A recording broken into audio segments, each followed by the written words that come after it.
She planted a small garden outside her home, bright flowers that brought her comfort and pride. But one day, while she was away, everything was gone. Not stolen by nature, not taken by chance or doubt, piece by piece by someone who believed. She didn't belong. What followed wasn't just about a garden.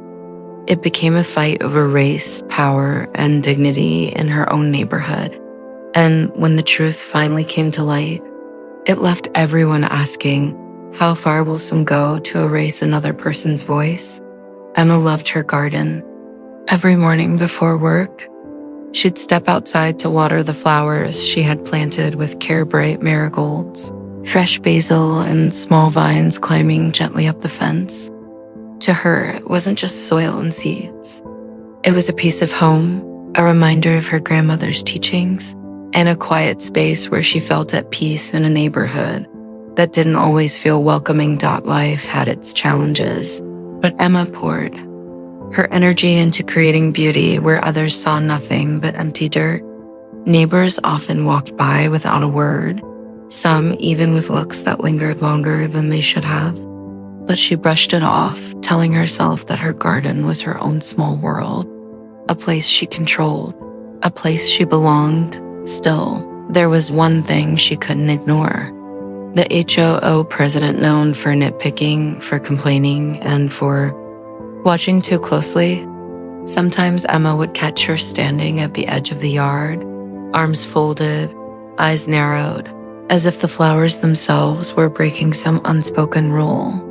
Emma never imagined that something as simple as planting a few blooms could spark conflict. But beneath the surface, resentment was growing, resentment that had nothing to do with gardens at all. And soon, what started as quiet disapproval would erupt into something far more painful, exposing a truth Emma had hoped she would never face in her own community.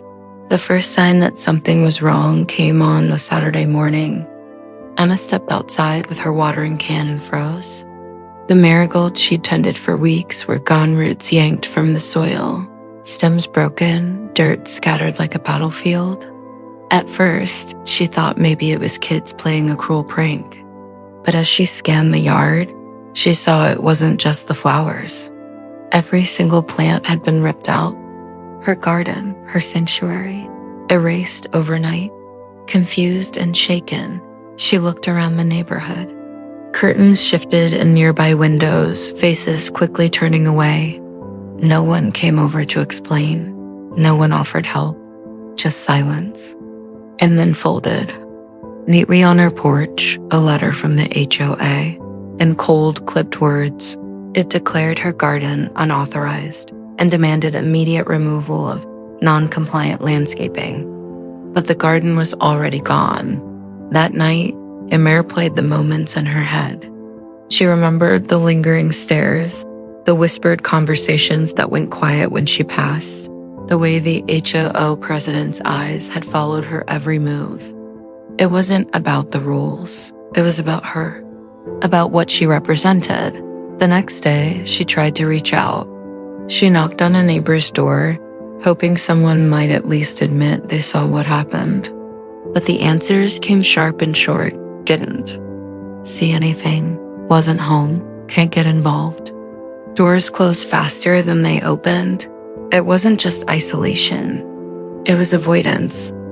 Emma realized she was alone in this fight. Days later, she spotted the HOA president standing across the street, arms folded, watching her sweep the empty patch of dirt. There was no apology, no explanation, only a smirk that said everything. Emma already knew this wasn't about flowers, it was about control. And the unspoken message was clear: people like you don't belong here. Anger burned, but fear cut deeper. What if they did more? What if this was just the beginning? Emma debated whether to stay quiet, to let it go, to avoid making herself a target. But deep down, she knew silence would only invite more dots, so she documented everything: the destroyed plants, the HOA letter, the cold stares. She filed a complaint, even though friends warned her not to stir trouble. Each step felt like pushing, against a wall that refused to move. But she refused to back down, and then the retaliation came. Anonymous notes slipped under her door. Rules are rules. Another, more chilling. You should know your place. The words rattled her, cutting deeper than the loss of her garden. This wasn't just about flowers anymore. It was about identity, belonging, and the invisible line drawn against her. Each day felt heavier, each glance from a neighbor sharper. The tension in the air was no longer subtle, it was suffocating. Emma could feel the storm building, waiting to break. And when it finally did, it wouldn't just test her strength. It would expose the truth about everyone around her. The breaking point came when Emma returned home one afternoon to find a crowd gathered near her yard. At the center of it all was the HOA president, clipboard in hand, pointing to her property, as if it were a crime scene. Her voice rang out sharp and cold, listing violations that didn't exist, her tone dripping with authority. Neighbors stood by, some whispering, others recording on their phones, but no one stepping in. Heart pounded. She had endured the stolen garden, the hateful notes, the silent stares. But now her humiliation was on display for everyone to see. The president accused her of lowering the neighborhood standard, of disregarding the rules. And then her voice dropped into something darker. People who don't respect our community don't deserve to be part of it. The words. Hit like a blade, thinly veiled, but clear enough for everyone to hear. Emma's chest tightened, her palms shaking as anger and fear collided. She wanted to scream, to fight back, but the weight of all those watching eyes pressed down like a cage. And then the sound of a camera shutter sharp, loud, undeniable. Someone had captured the moment. The HOA president froze, realizing her. Words weren't just whispered across fences anymore. They were documented, evidence. For a heartbeat, silence spread across the street. Emma's breath caught, torn between relief and dread. If the world saw this, maybe there would finally be accountability. But she also knew exposing the truth meant stepping fully into the storm. Her voice cracked as she finally spoke, loud enough for the crowd to hear. You can rip out my flowers. You can try to erase me, but you can't hide what you just said. The air seemed to split. Some neighbors turned away, unwilling to face it. Others kept recording, their cameras steady. And in that fragile, charged moment, Emma understood. This was no longer just about a garden. It was about survival. It was about justice. And what happened next would decide which one she would be allowed to keep. In the days that followed, video of the HOA president's words spread across the neighborhood and beyond.